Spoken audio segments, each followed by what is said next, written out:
En el episodio de hoy vamos a hablar de temas delicados. Hoy vamos a hablar de los juegos de mesa que han tenido temas delicados o polémicos. Y esto suele suceder porque los diseñadores de juegos, en su medida, cuando crean estas nuevas experiencias de juego, a veces se piensa más en la experiencia o se piensa más en la mecánica que en ciertos factores que pueden ser sensibles o de alguna manera. Muchos de los editores de juegos toman medidas al respecto y algunas veces incluyen notas en sus rulebooks, en los libros de reglas. Otras veces incluyen texto en el rulebook donde directamente se reemplazó cierto factor o cierta característica del juego para no ofender a cierto grupo de personas. O se consulta, se tienen consultores de diversos tipos, culturales, sociales, étnicos, para que no tengan problemas. Y ustedes se preguntarán, ¿pero de qué está hablando este hombre? Sí, hay juegos que tienen temas polémicos. El primero de estos juegos, que es un juego que tuvimos acá en el canal y es un juego que ya abandonó nuestra biblioteca, es Endeavor. Endeavor es un juegazo, un tremendo juego de 1 a 5 jugadores en el que cada uno estamos a cargo de una embarcación y en cada ronda vamos a ir a los puertos a adquirir nuevos edificios para nuestros puertos y estos edificios hacen mejoras para nuestros barcos. Pero el principal objetivo del juego es ir a conquistar continentes. Es un juego con un poco área de control en el que vas y haces mayoría en los continentes, estableciendo ciertas bases, cierta dominancia, pero tiene una mecánica que es particularmente polémica y es que hay cartas que te dan bonificaciones en tu barco en algunos continentes, pero hay cartas que directamente hacen referencia a la esclavitud. Esto es un tema delicado y pues muchas personas pueden verse ofendidas a veces por ciertos temas, como en este caso el de la esclavitud, pero los diseñadores de Endeavor hicieron en el rulebook que está reseñado que esto se hizo de manera intencional a sabiendas que es una práctica deplorable. Y aparte de eso también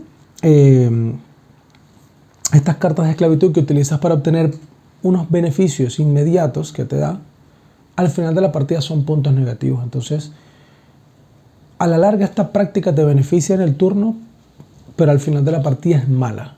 Entonces, de cierta manera, se compensa, por decirlo de alguna forma, una práctica deleznable como lo fue la esclavitud, que no deja de ser un contenido histórico importante en diversos juegos, pero que en ciertos casos puede tocar sensibilidades si no se maneja de la manera correcta. Y al final es percepción de cada quien, de cada persona que lo juega.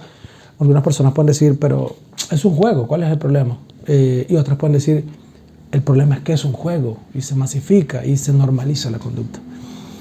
Otro de los juegos que me viene a la mente con el tema de la esclavitud es uno de nuestros favoritos, es el Muro de Adriano.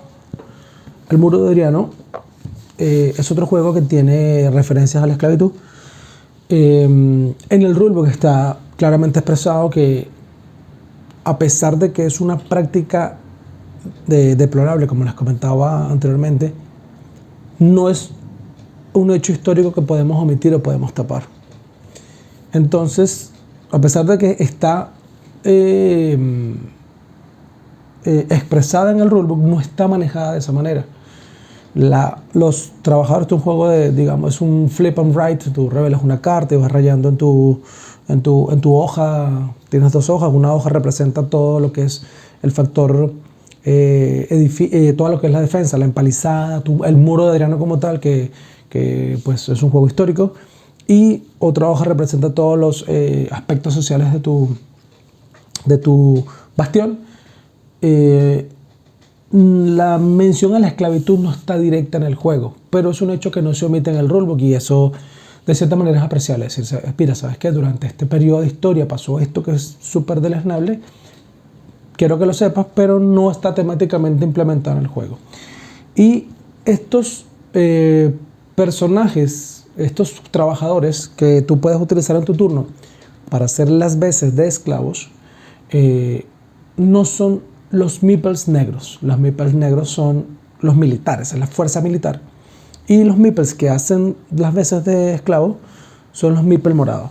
Entonces, de cierta manera se respeta o se hace un intento bastante válido por respetarlo, por decir, mira, esto pasó, esto es horrible, lo vamos a implementar de esta manera. Lo sentimos mucho, es algo histórico.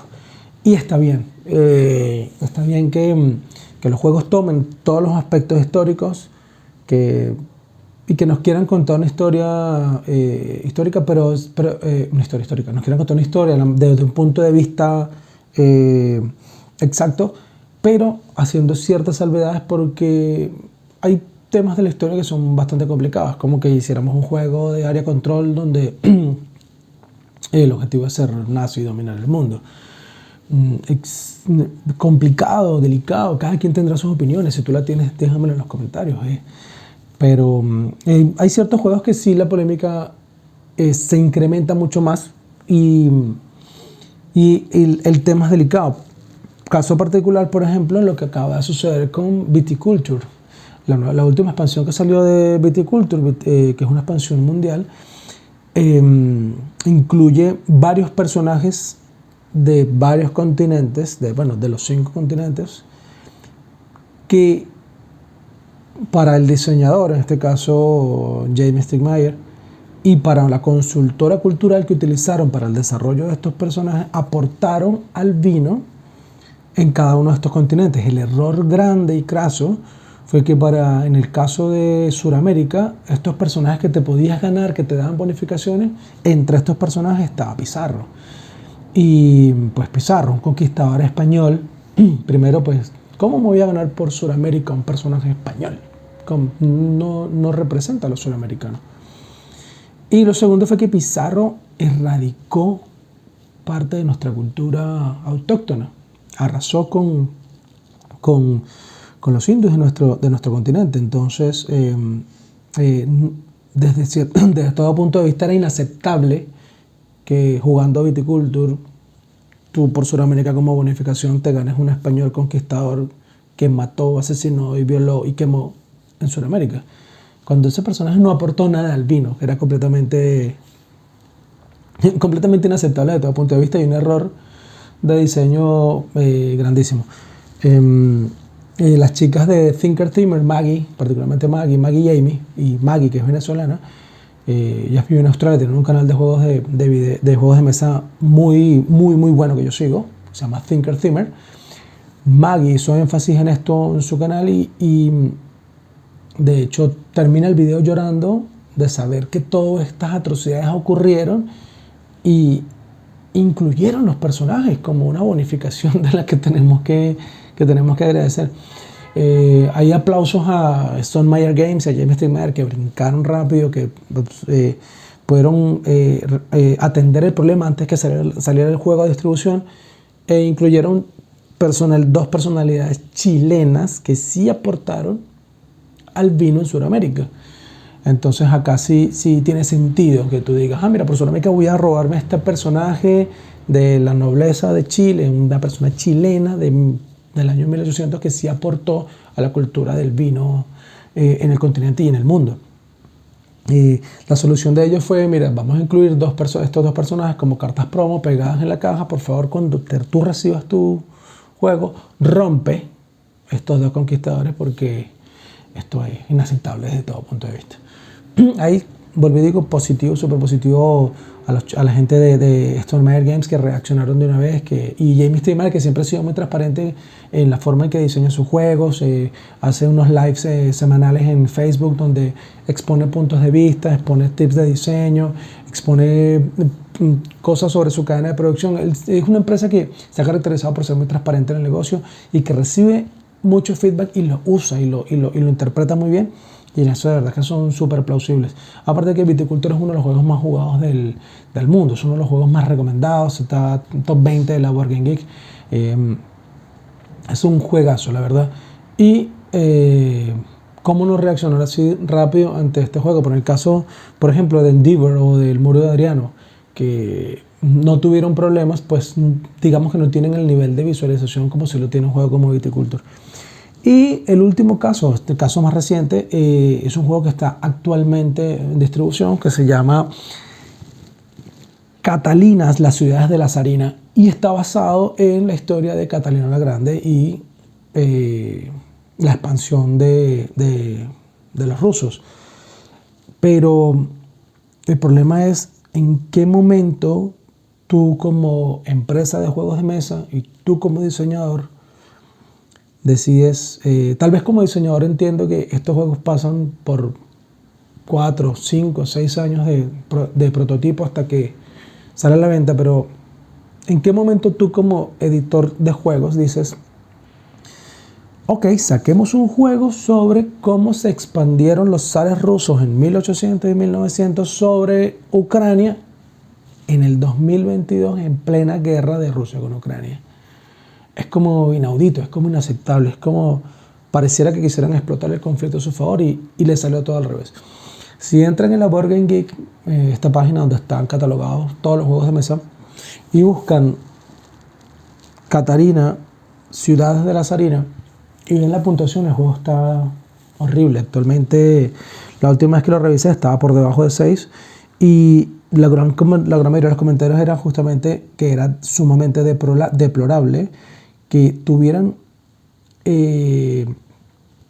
hubiesen sacado un juego. Actualmente está en 5.1 de puntuación en la Board Game Geek. 5.1 es un juego ya rayando a pésimo. Lo peor es que la gente que le ha dado votos positivos por desconocimiento o porque no les importa, porque simplemente dicen, ya, es un juego, ¿cuál es el problema? Los juegos son para jugarse y para divertirse, no tienes por qué tomártelo tan a pecho. El juego es bueno. El juego es bueno. Es un juego que si no tuviera el problema que tiene estaría sobre 7 sobre 7.5 en la Board Game Geek. Eso es lo peor. Pero es un juego en el que tú puedes bombardear Kiev y puedes bombardear lo que era el antes Donbass. Puedes bombardear Ucrania desde Rusia y lo puedes hacer en un juego de mesa de 1800 que salió en el 2022 cuando actualmente están bombardeando Ucrania. Entonces es como completamente inaceptable. No entiendo cómo la decisión del editor de juego y de la empresa que lo publique es decir, sí, salgamos con este juego sobre bombardear Ucrania hoy en plena guerra de Ucrania. es como inaudito. Si la estrategia de mercado era aprovechar el boom de lo que estaba pasando para vender más copias, desde mi punto de vista le sale súper mal. Porque al final tenemos que respetar, hay ciertas líneas que tenemos que respetar y ciertos parámetros que debemos conservar. Por ejemplo, un caso más cercano para nosotros, nosotros estamos acá en Chile, una editorial local chilena que se llama Sobremesa de Juegos, a quienes les enviamos un abrazo, nos enviaron una copia de un juego de que se llama La Frontera. Y este juego se trata sobre cómo un grupo de migrantes se establecen en un país, y un país ficticio. Entonces, estos chicos de Sobremesa de Juegos sacaron un juego que se llama La Frontera en Chile, que es un país que está teniendo una crisis migratoria muy importante a raíz del éxodo de los venezolanos. También hay muchos colombianos acá en Chile, muchos haitianos y muchos peruanos, pero principalmente el problema migratorio que han tenido con Venezuela ha sido muy grande, y justamente en este periodo sacan un juego sobre cómo unos migrantes hacen para establecerse en un país. Aquí lo curioso fue que conversando con algunos de los playtesters, en este caso con Vasco, que también le mandamos un saludo, Vasco nos comentaba que en un principio el juego era un juego competitivo 1 versus 1, en el que una parte eran los migrantes y otra parte era, por decirlo de alguna manera, una autoridad de inmigración que trataba que tú no entraras. Y tu objetivo como migrante era tratar de entrar. Entonces era competitivo 1 versus 1. Yo trato de conseguir mis documentos para poder entrar legal, y como migración trato de poner trabas o trato de obstaculizar de cierta manera para que no pasen. Y ellos haciendo su playtest se dieron cuenta que tal vez no era el enfoque, aparte que tuvieron como consultor cultural a una ONG justamente que se encarga de migraciones. una ONG que ayuda y hace acompañamiento para que las personas migren de una manera correcta y de una manera legal. Y en esas reuniones, en ese acompañamiento y tanto testeo, el juego se volvió un juego cooperativo. Ahora es un juego cooperativo en el que una parte son migrantes, otra parte son funcionarios de migración y el tablero es la taquilla. Y entonces, y cada uno de estos espacios de taquilla, si no recuerdo mal, son 5 espacios de taquilla, otorga algún tipo de recurso, de beneficio. El recurso principal son pasaportes, son documentos. Pero el segundo jugador, que es funcionario, sus cartas también están dirigidas a que tú puedas conseguir los recaudos. Entonces, en este punto de crisis migratoria tan delicado, ellos sacan un juego de cooperar para que esta gente pueda migrar de una manera legal a un país ficticio. Entonces, tú, como migrante, te pones una taquilla, activas la bonificación de la taquilla, pero cuando me pongo en esta taquilla, también activo al personal de migrante que está frente a mí y posiblemente también me dé otro recurso, y estos recursos los puedo convertir en pasaportes para que al final de la ronda, los que están en taquillas, yo les pueda poner a cada uno un pasaporte encima y todos los que tengan su pasaporte pasan al mazo de personajes que lograron cruzar la frontera de una manera legal, y de esta manera se va desarrollando el juego cooperando, no impidiéndote que migres. Entonces, al final de todo esto es la función que cumplen los consultores, ya sean culturales o sociales o étnicos, para ciertos juegos, es muy importante, más que todo cuando tu juego toca ciertas fibras o ciertos temas delicados que pueden ofender a cierto grupo de personas o a cierta etnia, y ahí tú tienes que ser muy claro en tus reglas o muy claro en tus explicaciones de por qué están implementadas ciertas mecánicas, de por qué se quitaron, por qué se removieron. Ejemplos como el que hizo Muro de Adriano, ejemplos como el que hizo Endeavor. Y si fallas, y si se notó que hubo un problema, si se notó que si salió en producción, hacer lo que hizo Stonemaier Games, reaccionar a tiempo, implementar una solución, porque sí, es un juego, no te lo tomes a pecho. Pero porque es un juego también debe... si es histórico, si toca estos temas, debe también educarnos, debe sensibilizarnos, debe cambiarnos la forma de pensar sobre estos temas, sobre estas cosas. Si tú conoces algún otro juego también de estos polémicos, que toca ciertas fibras, que toca ciertos temas, que está bien para ti o que está mal para ti, déjamelo en los comentarios. Esto fue Bar de Dados.